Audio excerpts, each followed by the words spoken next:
Depuis quelques années, les réseaux sociaux sont devenus les principaux espaces de discussion en ligne. Autrefois, les internautes dialoguaient publiquement sur des forums, tous plus divers que variés, mais cette pratique tend à se perdre. Aujourd'hui, seuls quelques-uns continuent d'attirer du monde, c'est le cas du célèbre Blabla 18-25 ans de jeuxvideo.com.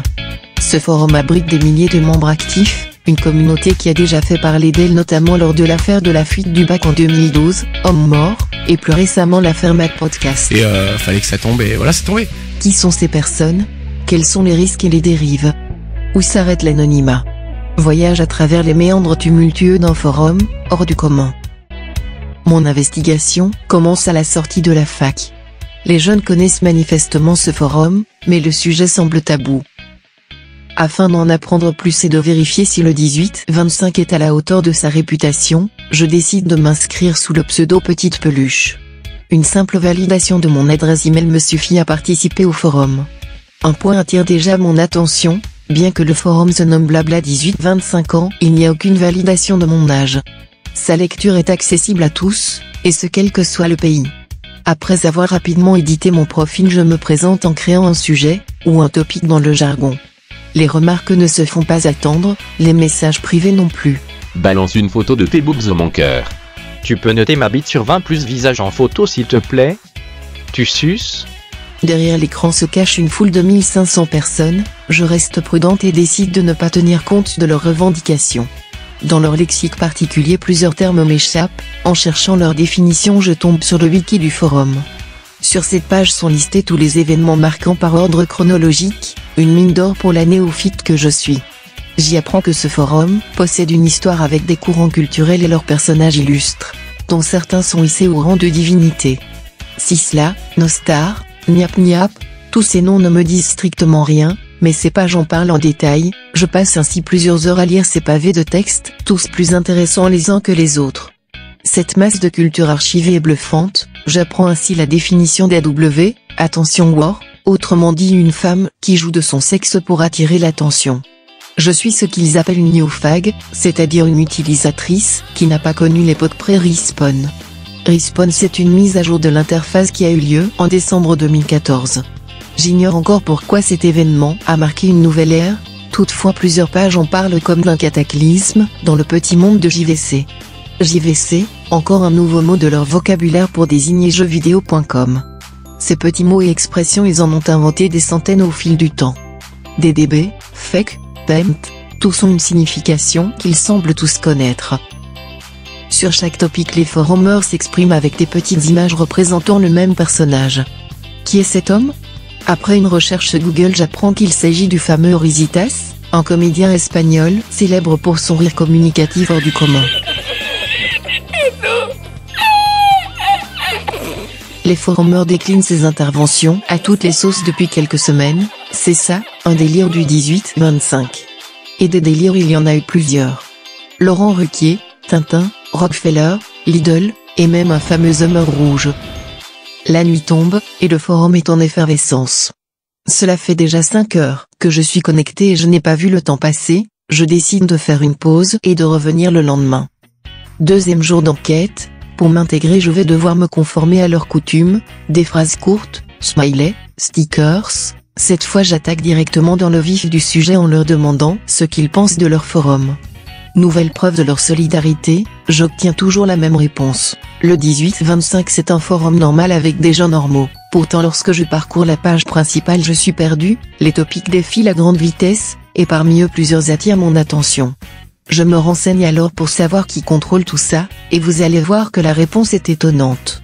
Durant mon investigation j'apprends que ce sont des bénévoles qui s'occupent de la surveillance des forums, le tout sous la tutelle des administrateurs. Les modérateurs du 18-25 ils sont 15, tous sont issus des forums du site, et il en est ainsi depuis des années. Après une recherche je tombe sur une vidéo de l'un d'entre eux qui explique le fonctionnement de leurs outils. Tout cela semble très utile, mais à la vue du compteur il est clair que les forumers n'en ont rien à cirer. Modérer ce forum n'est pas de tout repos, quand certains abandonnent d'autres pètent les plombs, c'est pour cette raison que ces modérateurs sont régulièrement remplacés. Et quand ça ne suffit pas, ils sortent l'artillerie lourde.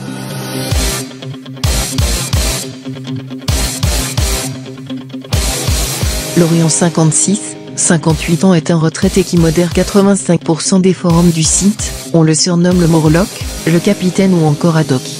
En effet, la modération y connaît, il affiche un palmarès colossal d'1 million de sanctions.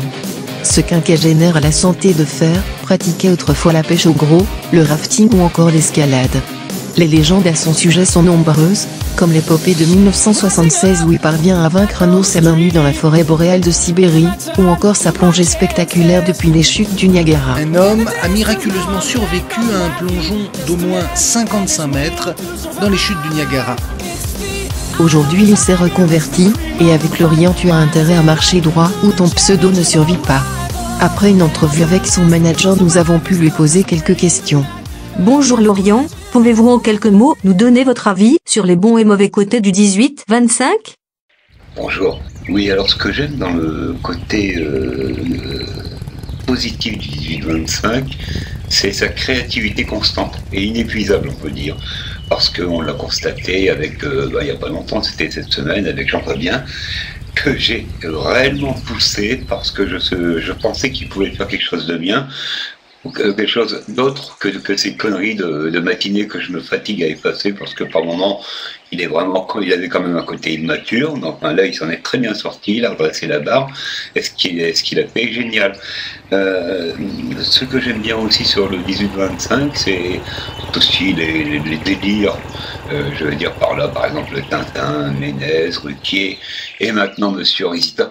Mais le souci, c'est que à force de trop en faire, ça devient très lourdingue et à la limite insupportable, voire indigeste. Donc, je le disais l'autre jour sur le topic de modération, user, oui, mais abuser, non, parce que franchement, ça devient franchement gamin après, quand ça ressemble plus à rien. Donc, on a fait les bons côtés. Pour les mauvais côtés, je dirais, c'est pratiquement de découvrir que tous les matins, il y a un groupuscule qui attise une haine ciblée sur une communauté, etc. Par exemple, on a un matin, tout le monde est ciblé sur le peuple juif, le lendemain sur le peuple arabe, le lendemain sur le peuple indien, etc., etc. Et le souci, c'est que ce groupuscule qui sort 3, 4, 5, 6 topics, admettons pas plus, arrive à emmener effectivement comme d'habitude des moutons qui répètent inlassablement les mêmes conneries, quoi. Donc je leur préconise d'avoir un peu plus de personnalité et de ne pas rentrer dans le jeu de ces, on va dire, groupuscules qui viennent uniquement pour attiser la haine, quoi. Voilà ce que je peux dire sur les bons et mauvais côtés du 18-25. La haine, est-elle une cause ou une conséquence ? Sur internet, les gens disent tout haut ce qu'ils pensent tout bas, ce qui peut vite déraper, surtout quand les thèmes favoris des jeunes sont les polémiques et l'actualité. Ainsi, certains membres ne se privent pas de donner le fond de leurs pensées, des propos interpellants, parfois extrêmes. Heureusement, les modérateurs ne sont pas seuls. De l'autre côté, sur le topic de modération, des membres s'organisent pour les aider, on les appelle les poucaves, et certaines d'entre elles ont fait des signalements leur spécialité. C'est le cas de Saumon Arc-en-Ciel. Ce forumeur au passé obscur a accepté de donner son point de vue sur la situation du 18-25. Vous savez, ce forum n'a pas que des mauvais côtés. Il fut un temps où il pouvait accomplir de grandes choses. Et je pense qu'il en est toujours capable. Je n'admets pas que des individus mal intentionnés ternissent sa réputation en s'en servant comme d'un exutoire à haine. Cela, je n'hésite pas une seule seconde à le signaler. Durant plusieurs mois, je suis moi-même tombé dans le côté obscur de la force. J'insultais les gens et je devenais mauvais, mais la Sainte Charte m'a sauvé. J'ai compris que ce n'était pas en nous tapant dessus qu'on allait sauver notre forum. Vous pensez que Poucave est utile ? Je pense que c'est capital dans la mesure où 15 modos ne peuvent pas surveiller tous les topics 24 heures sur 24. C'est mathématiquement impossible. Alors nous, ce qu'on fait, c'est très simple, on participe. Et quand on repère un message, hors charte, on lui leur signale. Respecte la charte, chef. Sois là. La charte, un pavé que j'avoue n'avoir pas pris le temps de lire, un recueil de règles de base qui rappelle étrangement les lois de citoyenneté. Alors pourquoi si difficile de la respecter ? Pour obtenir une réponse, je pose la question directement au forumeur. Liberté d'expression. Je suis Charlie. C'est drôle, MDR. Je nie que cette société aristocratique avide de pouvoir contemporainement altermondialiste. Une insatiable envie de s'amuser, voilà ici une caractéristique des jeunes de 18 à 25 ans, l'excitation de flirter avec les limites, et un refus caractérisé de l'autorité. S'ajoute à ça la lutte contre ce qu'ils appellent la décadence de la société. Sur internet les langues se délient et tout le monde dit ce qu'il pense, et si on est sanctionné ce n'est pas grave, il suffit de recréer un nouveau compte. C'est là tout le problème du 18-25. Comme dans la rue, ceux qui crient le plus fort sont ceux qu'on remarque le plus. Et les nouveaux arrivants, qui veulent s'intégrer peuvent suivre le mauvais exemple. Alors que faire pour minimiser les risques? Je pense qu'il faut mettre l'accent sur la pédagogie. Un jour, un grand formeur a dit que l'important ce n'est pas le cheval, mais les règles du jeu. Quand ton chef t'offre un délicieux kebab et que des larmes coulent sur tes joues, la bonté de ses sentiments va faire qu'il te demandera si tu vas bien. Et c'est du fond du cœur que tu lui répondras, c'est mes chers putain. Sur le forum c'est pareil. Je pense qu'on devrait réapprendre à apprécier les bonnes choses. Car au-delà d'être des formeurs, nous serons toujours des frères. C'est ainsi que je vois la communauté du 18-25.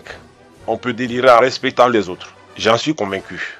Ce qu'il manque aux gens, ce sont des exemples, car il sera toujours plus facile de suivre la masse que d'inventer ses propres concepts innovants et légendaires. Voilà là. Rêve ou utopie, en tout cas ces témoignages m'aident à y voir plus clair. Une chose est sûre, le 18-25 est un forum hors du commun qui n'a pas fini de faire parler de lui.